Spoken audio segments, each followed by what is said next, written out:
La magia sta per cominciare a Torri del Benaco e la notte rosa accende il lago.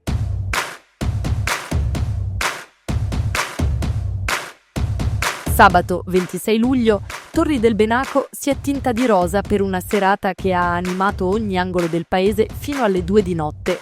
La Notte Rosa 2025 ha registrato una grande partecipazione con centinaia di persone arrivate per vivere una notte tra musica, vetrine addobbate, piatti e cocktail.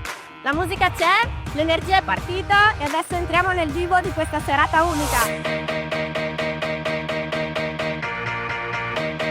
A far ballare e cantare il pubblico ci hanno pensato le Hillbilly Soul in Piazza della Chiesa, il Trio Locos in Piazza Umberto I e la Fins in Piazza Calderini.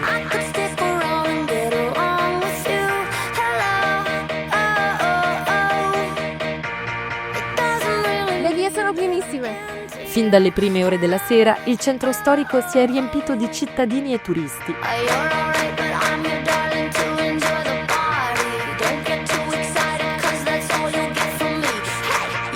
E ora premiazioni, il miglior piatto, la miglior vetrina e il miglior cocktail in rosa.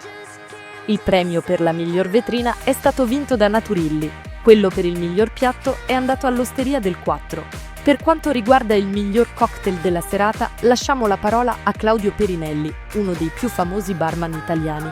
Allora, oggi abbiamo avuto l'onore e il piacere di premiare Asia Leali del Bar al Porto, proprio qua dietro, con il cocktail Minerva. Ho apprezzato tantissimo le loro idee, la creatività, ma soprattutto il focus sulla Notte Rosa.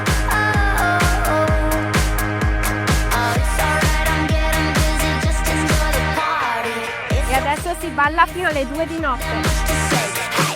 E dalle 23:30 in poi, Klaus The Voice e Carlo Cartier hanno fatto ballare la via centrale del paese gremita di gente.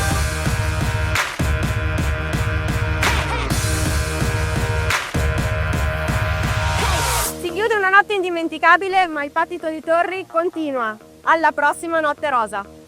Tra musica, colori e sorrisi, la Notte Rosa ha trasformato Torri in un palcoscenico a cielo aperto, regalando emozioni e divertimento a cittadini e turisti.